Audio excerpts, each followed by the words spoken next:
Welcome back to my beautiful people. Appreciate you tuning in today to the Bamboo Season Podcast. I'm your host, sober wellness coach Dorian Warmsley. This podcast is sponsored by Bikini Fitness, an amazing woman-owned fitness studio here in Las Vegas, uplifting and empowering women in the community to be strong, resilient, and build amazing confidence. This podcast is also sponsored by Dorian Warmsley Wellness, a coaching business created to help you build a strong body and clear mind through sobriety and fitness. If you are thinking about starting your sobriety journey and don't know where to start, I have created a 30-day sobriety and fitness ebook that will be in the description of this podcast. Grab your copy. Baby steps, baby. Small steps to go great distances. Now today, my guest is the founder of Bikini Fitness. I bring you Kim. Now, I was going to try to say your last name, but I forgot. So Bikineev. So say your whole name. Aviva Kim Bikineev. Okay. Now, with your name, I didn't know that was your whole name until on Instagram or social media you posted something like your passport or some old documents. I was like, oh, so your name Kim and then your last name is pretty much Bikini. Mm-hmm. Yeah. That's why it's Bikini Fitness, because of the Bikineev. And then you were just telling me now, what was your born name? So Aviva, it's my real name. Okay. When I came to the U.S., nobody could pronounce my name. Aviva? Yeah. Nobody Really? could say that. I wow. was in the line for Starbucks in the airport as I landed in the U.S. 8 years ago. And I was ordering coffee and I said Aviva. And they was like, Avia? I'm like, no, Aviva. Avilia? I'm like, Aviva? Sorry, can you repeat it again? I'm like, Kim. It was so easy. And I'm like, just call me Kim. And then I started to react to this name. So I became Kim. Damn, Aviva of all words. See, it's all It's so easy, right? Aviva. America, bro. I know. It can be a ghetto sometimes. Now you came, bro. I didn't know you only came 8 years ago. And then where'd you come from? Israel. Born and raised. Yes. And what brought you to the U.S.? What was the... I was a fitness trainer in Israel, but I always wanted bigger. Like since I was a little girl, I knew that I wanted to be in the United States, and it was always in Miami, like my destination. I started in Orlando, so pretty close. Yeah. But then I moved, but I'm gonna be in Miami also. Yeah. So. When? I don't know. When we're gonna open this new facility at the Gramercy, then we're gonna go to Miami. Hopefully. Really? Yeah. I feel like you know him, but you don't want to say anything yet. No, I don't know yet. Okay. I manifest really hard. Okay. I'm really good at it. So you moved to the U.S. 8 years ago. You wanted to expand your fitness career, which you're already doing. Yeah. And you landed in Vegas. What was the first thing you did to kind of get that going? I landed in Orlando first. I'm sorry, yeah. Yeah. I started to work in sales. You know those people that stop you in the middle of the mall and put an eye on you, like a cream you on were your in the eye? kiosk. Yeah. Oh shit. I was like, excuse me. I hated this, but there is no other way that you can start here as an immigrant. So I did that. I hated it. Then I moved to California. I used to live in Ontario for like 6 months. Hated it. And then the last stop, like my parents came to visit me. Yeah. After 1 year of being in the U.S., I haven't achieved anything. I gained 30 pounds. My parents came to visit me in the house that I was living at. And they said, like, you haven't achieved anything in the year that you're here. Like, come back with us. You have no family here, no friends, like nobody. So I told them, let's go to Vegas. Let's do a little vacation. So we stayed Circus Circus. And I stayed there. I tell them, like, give me one more chance. I feel like this is my place. I feel like I can achieve something. Like, I don't want to give up, I can always come back. So I stayed. The first 2-3 weeks, I lived in Circus Circus. I had no car. I had no friends, like nothing. Just me living in a hotel, and just trying to find Israeli community, somebody to talk to. Yeah. And from there, I met with the brother of my best friend from Israel that he was living here. So he set me up with an apartment. I used to live with 5 or 6 men roommates. Oh, wow. Yeah, it was Interesting. interesting. Yeah. So I lived there, and then I started to work again on the strip in the same thing. And then I met my husband. Like 3 months later, I met him at Blue Martini. Nice. And I already... Was it ladies' night? No, just a regular. Yeah. Okay. He was a friend of one of my roommates, actually. Okay. Yeah. So I already trained girls that used to work with me. And I didn't look like a trainer. I was like 35, almost 40 pounds heavier than today. Oh, wow. So I knew that I'm good, but I didn't look like I'm good, you know? Yeah. Like, and especially now I know how important it is for trainers to look good, because we represent, like, we need to show what we ask, you know? So yeah, it was like a whole thing. And then I met him, and then he believed in me so much. He believed in my journey. And then from there, we kind of like opened something super small. It was actually at the Stratosphere, super ghetto location, like 700 square foot. I have roaches in my studio, like this big, like crazy. What was this, apartment or for the gym? For the gym. Oh, really? Yeah. Yeah, it was like a whole thing. But I had so many clients, Israeli clients. So I started with my Israeli community. I had like, it started from like 3 girls, and it grew to like 30, 40 in a year. And everybody drove from Summerlin. All my bougie clients drove from Summerlin to my little place in the strip. Yeah. And this is how I built my business. Word of mouth, slowly. Yeah. And then from there we moved to Fort Apache, and then now the Gramercy. Henderson, Oh, Henderson. a year ago, and now Gramercy. Yeah. And you have 2 locations. Yes. We moved from like a small studio into like a luxury whole wellness facility. Okay. So like showers, nutrition cafe, clothing line, everything. Now we're in the Gramercy. We're also gonna do lymphatic massages, red light therapy, sauna, showers, Pilates reformer also. So it's really like, I want to create a space for women to just have everything in one stop shop, you know. Lashes, Maybe. Botox. I have nails, wax. yeah. I know it's all what women need. Like I think of, you've been to I've seen you have Lifetime. Like Lifetime, they have everything there you can almost need. They have a salon, they got the cafe, they got the kids daycare. And I had a friend one time, and she was like, how much I pay at that gym? I'm there all day. Because she's trying to get her money's worth, which I understand, but it's great for kids, yeah. Yeah, and so wow, so I knew about the Fort Apache location. I've seen it, but I didn't know you started at the Stratosphere to 700 square feet with roaches. Yeah, and I was so excited. You should be. Yeah, so excited that I had this. That's great to hear, because sometimes we think when we first start, we need to have the big wellness center already. Yeah, and it's like you're not even that person yet, right? To where if somebody came to you like, here, Kim, big ass facility, this and that, you'd probably be like, what do I shit, do with that? Okay, let's see. But because you started small, you grew into it.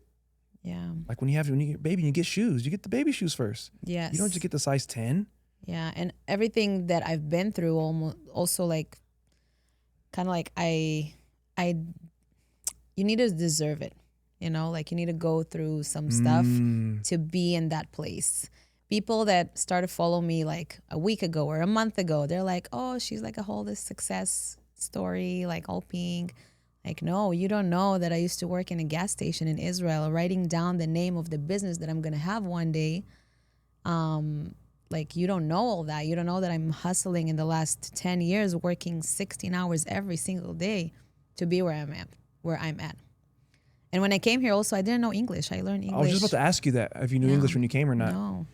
And back to your point of you saying people might have just follow you now and they see the gym, they see the family, they see the success in their eyes, but they don't know the whole story. And that's why when I asked you to come on the show, is like, this is what the podcast is about, is people telling what they went through. Because I think almost a lot of us are guilty of it. You see it and we see that, that's it. We don't see the whole grind. You know, think of any musical artist or actor, they get that one hit or that one good movie. You think like, oh my God. Yeah. But you don't know that person was sleeping in cars for 10 years, 15 years.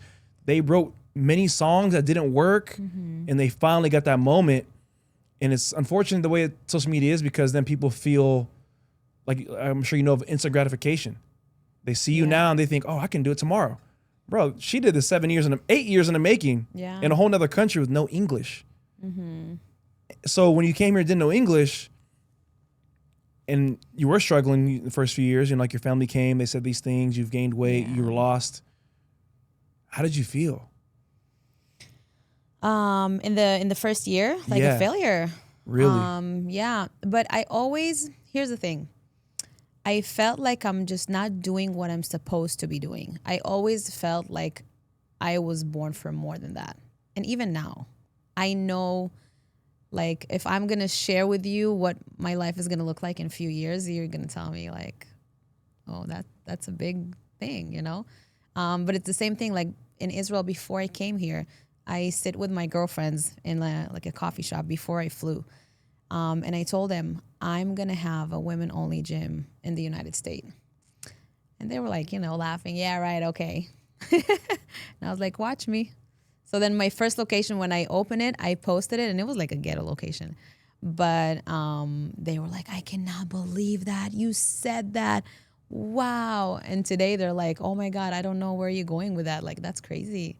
What made you want to do women only? Oh, that's a good question. So my story, I was 70 pounds heavier in my past. Okay. I used to go to a regular gym. Is this in Israel or back in here? Israel, yeah. Before you moved, okay. I had one incident here as well at LVAC. Just women, when they don't feel confident, they don't feel comfortable, they just get discouraged by everything. Like, somebody can look at me in like a weird type of look, and I'll be embarrassed and I go home, not finishing my workout. So I had in Israel, I felt like I don't belong. I felt like the weight section is like for older men. Yeah. And the cardio, like, I know that cardio doesn't work. I mean, yeah, you can do cardio, of course, but it's not the same. So I felt like women need their own place. Women need to come to the gym and feel supported and be focused on working instead of worrying about who's looking at me. Do I look good? How my ass looks? Can I say ass? Cuss, you can cuss. Yeah. Like all those things that can, even like girls that look good, they don't want to go to the gym and have like men talk to them. Like I'm focusing, I'm working out, I'm in the middle of the set. Like, don't ask me out. Like, I want to come and just work out or work on myself. I have 1 hour a day. Let me just finish what I'm supposed to do. And also, I wanted to create a space for women where they can feel pushed and supported. And, because sometimes places of women can be very catty. Yeah. Very competition. And I hate this. Like, the mean girl vibe is like a no-no. I had to fire clients in the past because they didn't follow the culture of Bikini Fitness. And it's hard. Yeah. It's hard to tell a client that pays $300-400 a month, I'm canceling your membership because you're not in the standards. Like, you cannot come here and make drama. Like, Bikini Fitness is drama free. Also, trainers that I had, as soon as they feel drama, you're out. And I'm like, in the last year, I've been very, very picky with the team that I'm building. Because, as a business owner, you get screwed so much. People think that they can come, learn from you, and leave, steal clients, and, stuff like that. And they think they're going to make it. And they don't know that I've been working for 12 years. It takes time. It takes time. You cannot just come, learn, and think you can do it on your own and be successful. I mean, you can, of course, but I feel like everything has to, like, karma is a bitch. And you cannot step on other people on the way to success. And if you do that, karma will take care of you. I agree. I believe whatever you believe in, religion-wise or anything, that there's something out there that you do some ugly stuff to get the upper hand, it's not going to work out how you thought. No. And it's going to hit you back in the worst way possible. Yeah. And I was listening to a podcast, and this gentleman said he had done a lot of years in prison, like 20 years in prison. And they asked him about if he was in the same room as the person who killed his nephew, would he try to kill him? And he was like, no, I can't, because that's not going to do anything for me. You can't cheat the grind. You know, you try to do some ugly stuff to get the upper hand. It just doesn't work out. It doesn't feel the same. The universe knows. It might give you a little taste of it to make you think you're doing something. But even so, when people think they can do what you do in any business or career, that'll work out for them, and it doesn't. Because you can give somebody the recipe to your mom's favorite cookie. You give me your mom's favorite cookie recipe, I follow it to a T, it ain't gonna taste the same. Yeah. You know what I mean? So it's like people gotta stop trying to be inauthentic, taking from others and try to make it them when it's not even, because it's not gonna work that way. It's okay to do it your way with your own flair to things. So now that you have the space, which I think is great, because what I've learned, because I worked at Orange Theory as I first started, there are men there, but majority is all women. Like I would say out of a class of 24, there's probably 23 women, one or two guys here and there. And the biggest thing I noticed while working there is the community aspect. Like Orange Theory is a cult, bro. It's crazy how those people are interesting sometimes, I see. But kind of what you said of what you're building with your gym, the community, the safe space, all those things is why they go there. And for me as a man, it's a little harder sometimes, because you do have to set boundaries with yourself to make sure you treat women in a respectful way. Because there are trainers who don't have integrity, and they're to attract the female, even though it's business, can get confusing. They cross the line. Sure. And then that's like a bad stigma that some male trainers can have of sleeping with clients, being, disrespectful, he's smiling. Who do you know? Don't say their names. But in the fitness community is small. Yeah. I can't say in the world, but at least in Vegas, to where I hear something about a certain, it's so small. Like I've had clients who've told me the last trainer X, Y, and Z, or they know, people just talk and they know. And it's like, once you get that reputation, you're going to lose business. Women really ain't going to want to work with you. Or you're going to attract the wrong clients. Ooh, that too. Yeah. Which is okay. Everybody has their own agenda, right? Have you feel like you've, you said it earlier, but you feel like you've attracted the wrong people sometimes? Like in my business? Yeah. In life too. With the years, I realized that like 2 years ago, I was not as good as a leader and a boss as I am today. Ooh. Yeah. You need to go through people try to fuck you over to become better as a leader. You need that. Although it's hard. It's like it's killing you, but you need to go through this to become better, to have more resilience, to I don't get emotional anymore about somebody trying to fuck me over, which 2 years ago I would probably cry myself to sleep. Aww. Yeah. Because I'm a person, and here's the thing, I still treat everybody like a family in my business. But I heard Layla Hermosi actually said that if you treat your team like a family, how she said that? She said that you're not supposed to call your team a family because they're not gonna.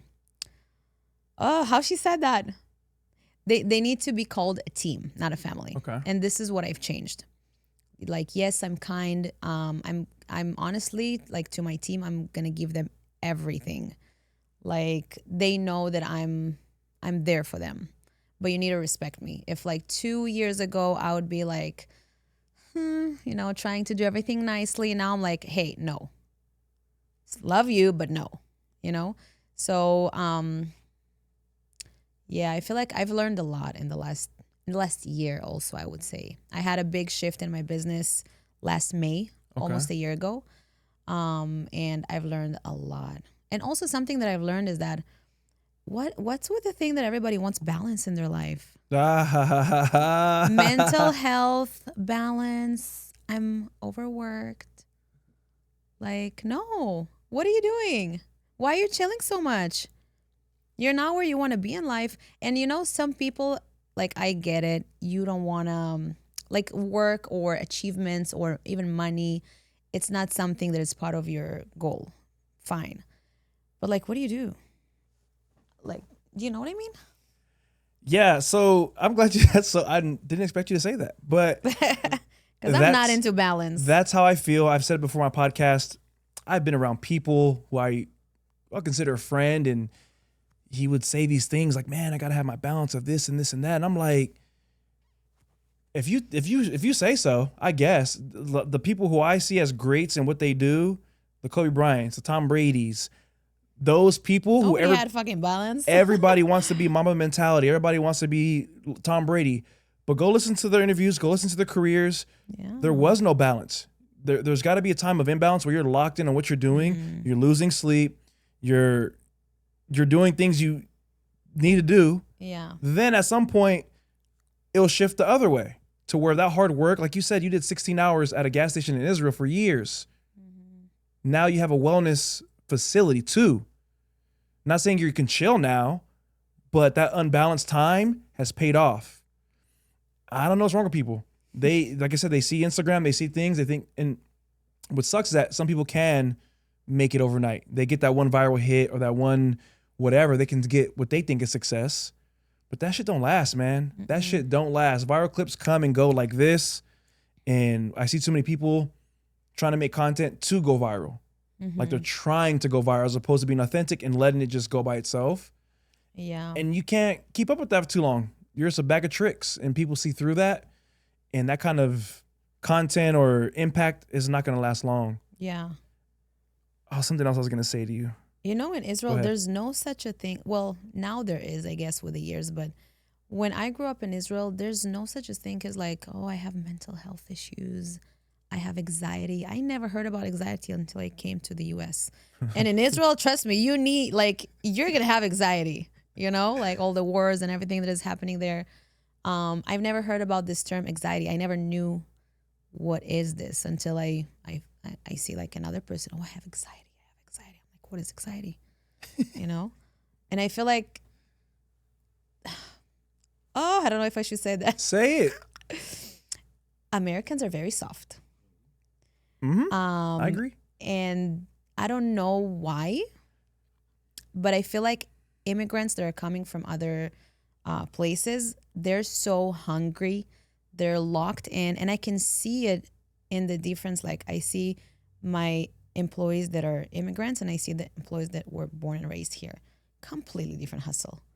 And it's like crazy because you were born here, you have all the opportunities, everything, and you still don't do shit. Like, how is it possible? I came from the other side of the world with no English when I was 24, with one suitcase. I literally didn't know where I'm going and who is going to meet me at the airport. I talked with a company online. They said they're going to meet me with a sign. And I was just like waiting like this at the airport, like flew to the other side of the world, scared. And I'm like, okay, I don't know. Let's see. Thanks God they came to pick me up. But like, I don't know. People just want, and especially the generation, like the 20 years old, they want money, but they don't want to work. Mm-hmm.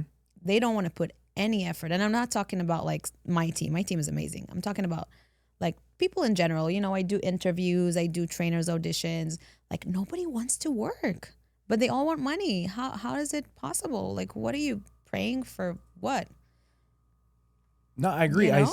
You see it, like I said, with social media, because people can have their moment, gain a little success, get a little traction, and they want to do that too. I've met people and said like, oh, what do you want to do with your life? I want to be an influencer. What do you mean? Like, you think your life is that special and cool that everybody's going to want to watch you? I get it. If you're Beyonce or somebody, we get it. We know who she is. People want to follow her. But that sounds kind of mean, but it is what it is. People think People can be influencers, I feel like, but there's still like a strategy and a hustle behind being an influencer. You need to always stay interesting. You need to always do stuff. Like, you cannot just chill and do a video once a week and hope for it to get viral. Like, the mentality has changed, I feel like, with the 20-year-old and like 19, 20 that I see. Like, people don't want to work hard. I like what you said about Americans being soft because I feel that way too. I don't say all Americans, but I think because we do have the cushion and we get everything, it's so accessible. We're so used to have running water, lights, easy access to this and that. And that's why I always think, man, the immigrants who come, it's crazy the different kind of drive they have. Yeah. Like people, I'm 33, people around my age, when their parents are first generation, you see how much they grind when they came here. They didn't come here to have fun or anything. They came to literally make money, send it back home, bring their other family here. Yeah. And I think that's what's missing with the community here in the U.S. is immigrants. I've noticed they're big on their family and community, taking care of their people. Yeah. Here's a lot of us. It's what can you do for me? How can you help me instead of me trying to help you? Not saying all for y'all try to get crazy. I get crazy. I don't care. They can cancel me. I'm at a point in life. What's the worst that can happen? I've been homeless. I've been broke. Whatever. But I do like that. And another thing I've noticed too is I don't hate it, but the word grace. I do believe you need to give yourself grace for certain things when you're stepping into a new field. But I also believe a lot of people are using that as a crutch so that they don't got to keep themselves accountable. Yeah. I've heard it all the time. They're trying to do something else. They're trying to work out or they're trying to go sober or they're trying to make more money. Oh, I got to give myself grace. No, you've given yourself enough grace. You honestly need your ass beat. Yeah. That's what I've learned. People need their ass beat. They need to put their ass, hand it towards the fire so they feel that and they know, oh, I got to stop messing around and I got to get to work. Ain't no more grace. You've had grace for how long? You don't give yourself grace. Back's big. You're unhappy. You're broke. You know, and I don't mean broke financially. I mean mentally and spiritually. Like, how much grace are you gonna keep giving yourself? Yeah. I really don't understand. And that's the type of training I am with my clients. Sometimes they don't like it. They tell me to give them some more other stuff. But you don't hire me to be your friend and be nice. I'm gonna tell you where you can improve at, in a sense. And yeah, man, we need more David Goggins in the world. Yeah. I'll be honest. Yeah. People think he's extreme, and I just think people are too soft. You need to tighten up. People are too soft. Tighten up. Well, now, if it's not your business, again, if it's not your business, I kind of understand. If you work for a company, people like don't want to give too much. You know what I mean? Yeah. But I feel like even if you are a team member in a company, if you're going to do the extra, nobody's going to promote you if you're going to do just the bare minimum. But if you're going to work a little bit harder, if you're going to show up better than others, if I see that you're hustling, if I see that you want it, if I see that you care, who knows, maybe in a year or 2 years, you're going to own one of my locations in Miami. People don't know, you know? And I have a girl that she's been with me since she was 19. She's 22 today. Corinne, you probably know her. Yeah, Corinne. Oh, yeah, shout out to Corinne. Shout out to Corinne. I met her, and that's how I met you. Yeah. Oh, yeah. So she is, she's only 22. I love her. Wow, good for her. Yeah. Very young. So she started behind the bar with us at Too Good. And from there, she was such a great employee, like so loyal. And then from there, she started with Bikini Fitness. And then from there, she's like basically running my Gramercy location now. And I have so much more to come for her, you know? Yeah.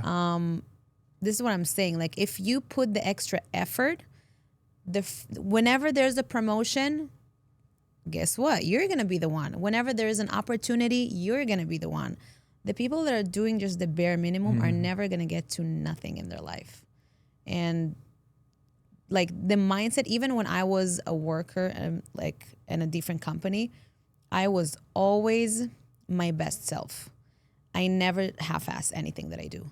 Like when I was 17, I used to work also in a crepe shop, like a waffles and crepes.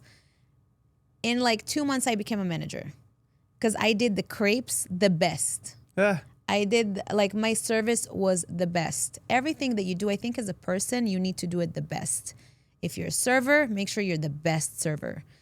And this is what I think. People how just you need to do be their something best. is how you do everything. Exactly. Yes, I love it. It's funny because sometimes I used to, because I was very similar to you in the sense of just always wanting to be the best, whatever job it was. I remember I worked at Albertsons as a courtesy clerk, like getting carts and bagging groceries. And I used to have a competition with myself. All right, let me see how fast I can get all these carts. How fast can I bag this lady's groceries? Yeah. And then I would catch myself and I'm like, bro, why you like this? Thinking I was weird or something. But now as I'm older, it just shows I always just have this drive to wanna, whatever it is I'm doing, be the best at it or be as good as I can at it. It's a character. It is, and it just it's crazy. There's people who just don't. They're gonna do enough not to get fired. That's it. Exactly. Do enough just to make sure they pay the bills. And money isn't everything, but what I learned is, for myself, at least for what I want to do in life, I need to make more money, because the more money I make, the more I can help the other people I want to help. Money is a tool. Depends on your There goal. you go. It's just a tool. Good way to put it.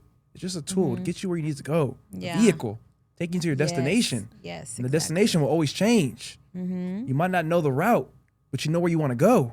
Yeah. You probably don't got GPS, but you got instinct. Woo! Love it. There we go. I was just going on with it. So now you have your 2 locations. You got your team. Oh, that's what I was going to ask you. So you first started, right? You said you had your Israeli community. That was like your main focus.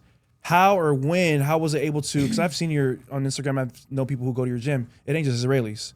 No, You know what I mean? not I see anymore. Mexicans, I see black, I see white. Yeah. Was there a point when you were building that you thought to yourself, I need to start expanding more towards outside of just my community, or did it just happen by itself organically? I was really thinking about it. I'm like, man, and I didn't know English good back then also. So I'm like, okay.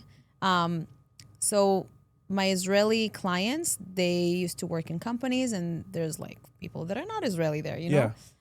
So I remember that day in my first location, somebody brought her friend. She doesn't speak Hebrew. She's, I think she was Mexican, speaks English. And she came to the workout, and I'm so used to train in Hebrew. And she came, and I'm like, okay, like the whole workout was, let's go, come on. I didn't know how to say nothing. Yeah. I was so nervous. I was like, how do I even correct her? So I just came, and I literally like pushed her hips, bent her over, and I'm like, good. I was so nervous. I was like sweating during that time. And then after that, I was so proud of myself. I'm like, wow, I did a whole workout in English. Wow. And then from there, manifestation, and then another one, and another one, and another one. And I learned English better, and I know how to say more words. Not just let's go. Yeah, but it was fun. Damn, what a good experience. And I'm so proud, honestly. Like in the last, I would say 2 years, I'm so proud that we have like all the communities. Yeah. Like you said, we have Asian, Black, Mexican, like Latino community. We have everybody, Israelis, we have Brazilians. And I'm so proud that everybody can feel comfortable within what I've built. Everybody, like everybody have their own community, and it's a one community, everybody together.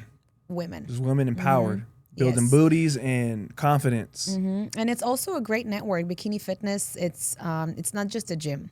So beside it being a gym, and we have amazing workouts and everything, we also do nutrition, of course. We do a body scan every 4 weeks to track their progress, and this is something that included in the packages. So it's not just you come, you train, you leave. Like we take care of the whole package of everything for you. And it's also a great network because you meet like-minded people. I have so many business owners. I have girls that, Victoria, for example, shout out to Victoria. She we spoke about it yesterday in the class. She went from extra large to medium. Yesterday she came to the class and she was like, I cannot believe I'm a medium. And 3 weeks ago, she opened her own business. She's designing like those cute cups, amazing. She asked me if she can put it at the Henderson location for like to sell. And it's been a hit. Like in 3 weeks, she knows the whole city. People are coming to buy from her. We're doing collaborations. And this is what shows you that the way that you feel from inside, it'll dictate how you're gonna show up as a business owner, as a mother. Like everything got so much better. The relationship with the husband got better. Now she's playing with her kids, not specifically Victoria. You played with your kids before, but like people. She never touched her kids until she came to Bikini. But I did got messages from clients like, I can tie my shoes for the first time in my life. That's crazy, you know? Or like like you saved my relationship with my husband. Because when you feel comfortable and when you feel sexy and when you feel strong and empowered, you come off completely different at your house, at your job. You start to, because when you realize that you can sculpt your body, like you're in control of your life. And this is where it opens doors for like businesses for women, and like their whole life is changing. It's not only physical. And I'm so proud. That's a great point you make, because I think non-scale victories are bigger than anything you can get, because, and it's hard. It's frustrating sometimes, because for me, like when a client does text me that, or I notice that, it's hard to promote that and make people want to be like, oh, I want to do that. They always want to go to the fat loss or the muscle, which is great also. But man, when you get like you said, you get a client who's down a few sizes, the scale can't tell you that. That's a different kind of feeling. When you could tie your shoe for the first time in X amount of years, you can play with your kids without losing your breath. I had a client. That's huge. I had a client who was with me she'd been with me like 5 years now, maybe. I don't know. But not too long ago, she was like, oh, I could. She wasn't overweight, but she's had real tight muscles all the time. And she's like, I could finally touch my toes. Because her hamstrings are always so tight, she was unable to touch her toes. And after just corrective work and stuff like that, she was able finally to do it.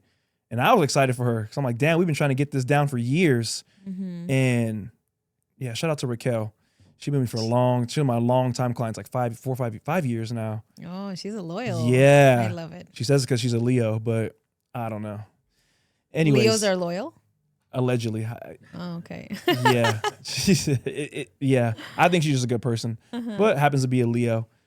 And with your business, even now, right? Things are going well. At least I think so. Looking out, I don't know everything. With the 2 locations, where you're at now, is there ever moments in the more recent time where you still had this doubt or questioning the success or what could be next?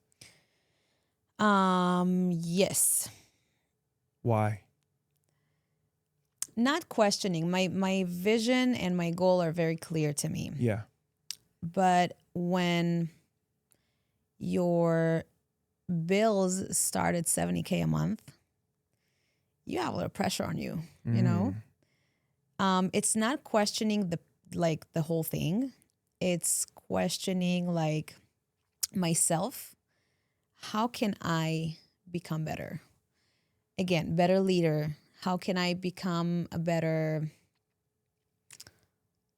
business owner, you know? Because nobody taught me how to be a business owner. I never learned business. I just open a business and figure it out, you know?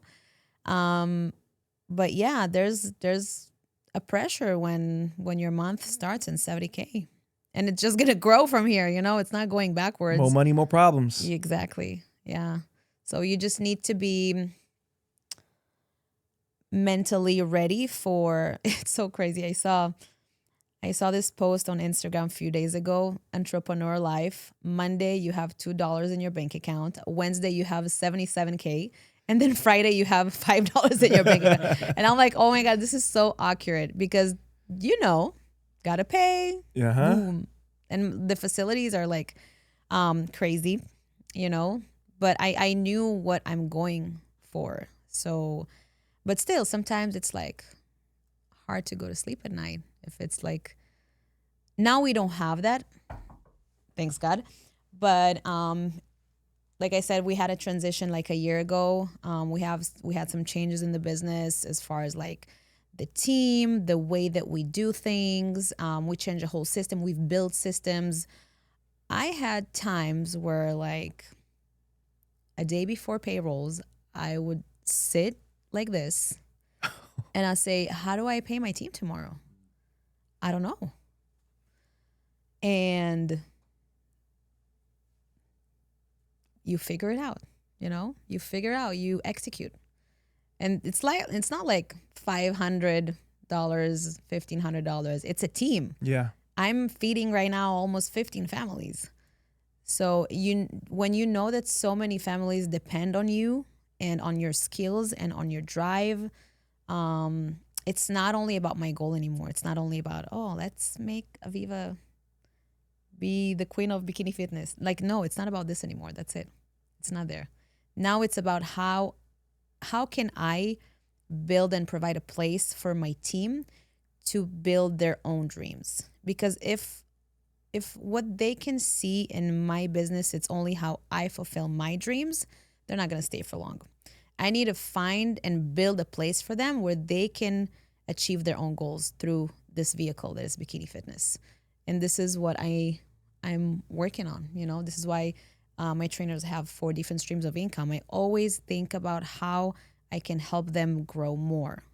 And again, with the years, trainers are coming. Sometimes, they want to like go in their own way, which is amazing. Just do it in the right way. Don't use what I've built through my marketing that I pay a lot of money for to sponsor your business. Build your own. Don't copy. Do your own thing. You cannot copy what I've built. You can copy the name. You can copy maybe the color. You can copy the way that we do the exercises, the way that I taught you how to do the exercise, but you cannot copy the vibe. There's nothing like Bikini Fitness, and I can say like nothing. And I've had clients that came, left, came back, told me there's nothing like your gym.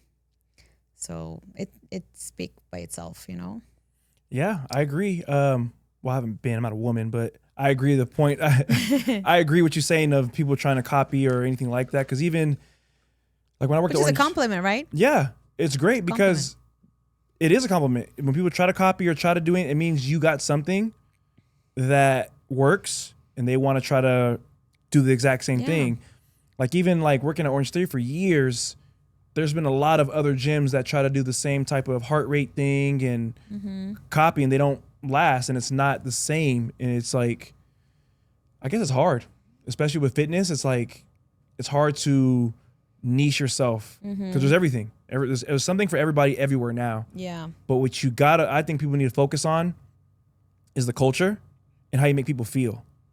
Because there's a lot of gyms everywhere. Yeah, great trainers everywhere. Everywhere. But it's like, if your culture isn't right, you can have as many certifications, you can have the showers, you can have the massage, you can have everything in that gym, but the culture isn't right, people aren't going to want to come there. Yeah. Period. When the culture is right, they're going to go to the 700 square foot studio with fucking roaches and down. You see what I'm saying? Yeah. So you have some type of magic, or I didn't call you magician, but you have something that you're doing. I care. That's a huge difference. Ooh, say it again. I care. Ooh, I love that. I feel like a lot of people opening a business to make money. I opened the business to make a difference. And when you try to make a difference, then the money will follow. You're going to be huge. You're going to be really big. But if you just open for the money, and it's also impossible. You cannot hustle for so many years, 12, 14 hours a day, if you're not completely psycho, passionate, imbalanced about what you do. Delusional. Yeah. Are you delusional? Does your husband think so? Yeah. Probably, yeah. Yeah, but he supports you, so that's amazing. Yeah. He supports your delusion. Yeah. Yeah, and then so now I've noticed I don't know if you're doing it completely yet, but I've seen you shifting towards trying to help other small businesses kind of craft and what's the word? Level up, I guess, their business based off what you've been able to do for yourself. Yeah. So 5 years ago, I was just like a regular studio gym, training people. 5 years ago, I got introduced to this amazing opportunity, which in the beginning I was like, fuck no. And then I was like, and then COVID started and we shut down the gym, and I was like, well, damn, I don't have an income, like nothing. And I still need to pay rent. And then the opportunity came again. It's a girl from LA that she used to do fitness competitions. And she was just asking me like regular questions like, okay, what do you do with your clients? I'm like, well, I train them. She's like, okay, do you help them with nutrition? I'm like, yeah, a little bit, like here and there. I tell them like in general, like what they need to be eating, She's like, okay, do you send them to like a supplement store? I'm like, yeah, like Vegas Discount Nutrition, Amazon. And she said, why don't you be a one-stop shop for your clients with something that is actually really good? So I was like, I don't know. I'm not into sales. I had like this trauma for this skincare. The kiosk. I'm like, I don't want to sell. But I didn't realize that, I'm selling myself. I'm selling Bikini Fitness. So it's different, like selling something and really recommending something that you like. So I told her, you know what? And then COVID started, and I'm like, okay, I'll take your opportunity, but I want to make sure that I like it first. I'm not going to promote anything that I don't like fully support and like myself. So she did a program with me. In the 12 weeks that gyms were shut down, I did my program. I didn't post about it too much. I was just like, talking on Instagram, having my shake here, like making my tea, stuff like that. And nobody really asked anything. And I was like, doing my thing. After the 12 weeks, we reopened the gym. I'm not going to forget this day. And I was in the best shape of my life. I've lost like 9% body fat, like crazy. I was shredded. And I was on top of everything. I was doing my lifting in the morning because I had the keys for my gym. So I go by myself. Yeah, that's good. Lifting in the morning, cardio at night. No, sorry, opposite. Anyway, so I opened the doors for my gym. I'm waiting for 12 girls to come in for a class. I'm in the best shape of my life. I have abs. For the first time in my life, I had abs. And everybody coming back with like extra 20 pounds. And I'm like, hi. And they looked at me and they're like, what the hell? What did you do? And I'm like, I just started this program. I didn't even finish the sentence. All the like 10 girls were like, I don't fucking care what it is. I want the same thing that you have. I saw you drinking something in your stories. I want this. So I called this lady and I'm like, hey, I have like 10 girls that are ready to do the program. I just don't know what to do.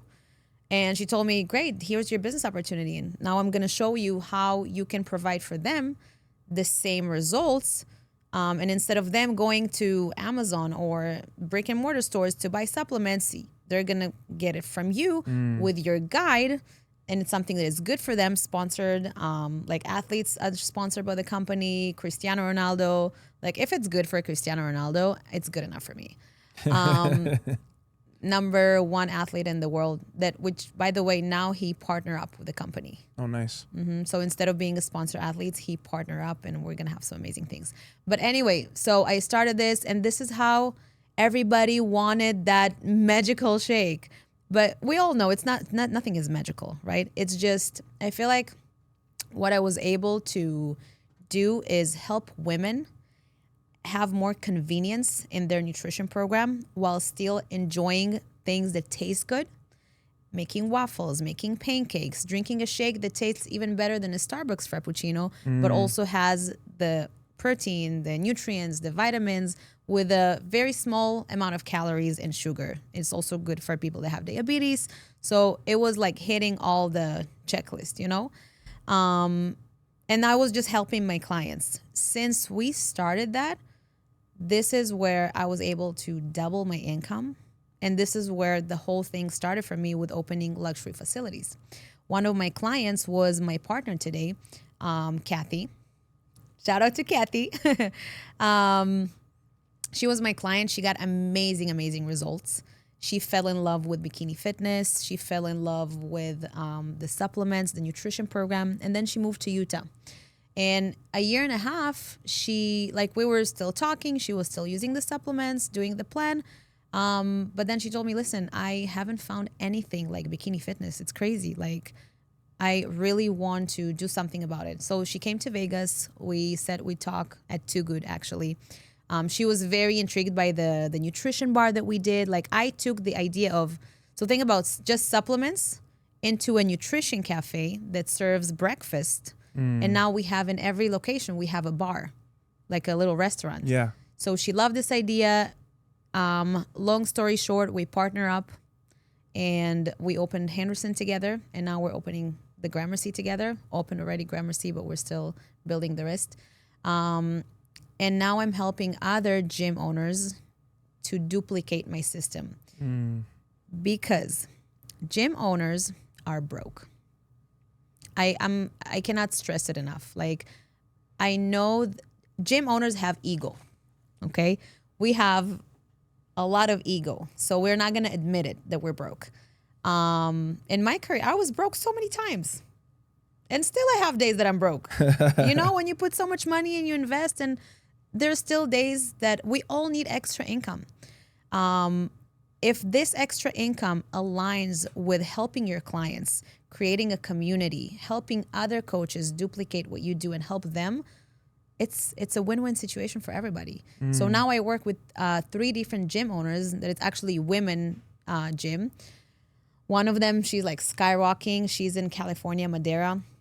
Little small studio. I found her because I saw like a peach on the wall, and I'm like, hey girl. And then she saw me and she's like, oh my God.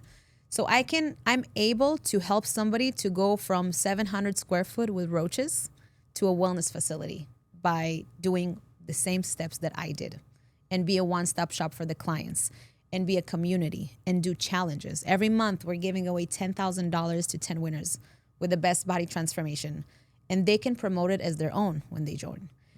And this is something that a gym owner cannot offer on their own, because a gym owner doesn't have extra $10,000 to just give away, you know? Yeah. So joining something that is bigger than you can really help you scale and level up in your business. And in the network marketing company that I work, there's a lot of people that are doing it from home, a lot of clients that convert to distributors. But my passion is really with gym owners, because I really know how to help them. Gym owners and fitness trainers. There is a limit of time that you have in a day. You know, we all have the same 24 hours. You cannot, like, you're a trainer, right? You cannot train more than 12 hours back to back. And you're going to be like, you have no time freedom. You can make good money, but no time freedom. It's not something sustainable. So I teach the gym owners how they can create an amazing business, because I have 900 clients online just because I started this thing with the challenges. I have community. I have business in 7 countries. So people that I don't even know, I get paid from them. I don't even know them, just because I introduced this to someone who knows somebody from Russia. Now there's a whole gym in Russia that is duplicating my system. I don't even know them. I get royalties. Damn. So it's very, very powerful. Yeah. So I really want to help fitness trainers to get their time back, but also do what they're passionate about. Make money, because without money, like, I'm sorry, you cannot do nothing. You need that tool. Money. Yeah, you need the tool. For you, what advice would you give yourself that first day you landed in America? You right now, as the business owner, multi-facilities, what advice would you give your 18-year-old self when you landed? I was 24. What advice? Don't give up. Just don't give up. Even on, like, I still have bad days, you know? It looks very perfect on Instagram, but I still have bad days. Just don't give up. Just that. That's fire. Mm-hmm. Do you have a quote you live by? You win some, you lose some, but only winners take a risk. Yeah. Who's that from? From a song. Oh. Level Up. Hey, you level up. You don't know this song? By who? Swag, I think their name is. Okay. I used to listen to this song when I was like 17 in my car. In Israel? I was like, you lose some. Yeah. That's funny. Okay. Yeah, I'm going to send you this song. That's good. It's kind of fire, yeah. Any lasting words for the community? What should they know? What should they know? We're hiring. Okay. So, yeah, I need a badass team of people that don't look for balance. No balance. I mean, again, my balance is not going to be your balance. Your balance is not going to be his balance. We all have different balances. But people that really want to work hard and achieve something in life, I'm not looking for a clock in, clock out type of trainers. I'm looking to build a team and just grow with them. I love it. Yeah. Thank you, Kim, making your time. I know you're busy. We're all busy humans. So thank you for having me. Of course. It's great to hear more of your story of how it started, how you got to where you're at. Because like I said, we can look on Instagram today and follow you for the first time and think, oh my God, she's got it made. But not knowing it took leaving your family in your home country, not knowing English, to come in here and trusting 5 men in a fucking apartment. You know what I mean? Like they were cute though. They were very nice. Well, it's amazing. Yeah. Thank you so much again. Thank you. And thank you guys for tuning in to this amazing episode of the Bamboo Season Podcast. I'm going to tag her Instagram, her personal Instagram, and her business Instagram, so you can check her facility out. If you're looking for a job as a female trainer, holla at Kim. And then also coming up this Sunday, April 27th, Strong Body, Clear Mind Wellness Workshop. This is how I'm celebrating my birthday, bringing it in. I want you there. We'll be doing some healing techniques, trauma awareness, everything to make you feel and become your best true self. Link in the description to get your ticket ASAP as possible. It is also virtual. I had a word to end, but I forgot it. I thought about it on the way here. So I guess, no, keep growing is the ending. Hold on, let me think of a word. Something that's gonna really get them going. That was good too. Hold on. Give me 1 second. Then I'm just gonna give it up. Damn, I had it earlier. Well, if it doesn't come natural, I don't need to say it. The word I got for you today is Never give up. nah. Never give up's too easy. Yeah. Back to what I said earlier. Stop allowing yourself to use grace as a crutch. Oh, I remember now what the word was. I remember. The word the word try. You need to get rid of it. A lot of us use the word try. That way we don't have to fully commit. I'm going to try to lose weight. I'm going to try to get more money. I'm going to try to get in shape. You don't try. You either do or you don't. And the reason why you're saying try is because it gives you a little window to not stay committed. Because when you do things, you got to commit fully. So 2 words. Keep growing. Keep growing.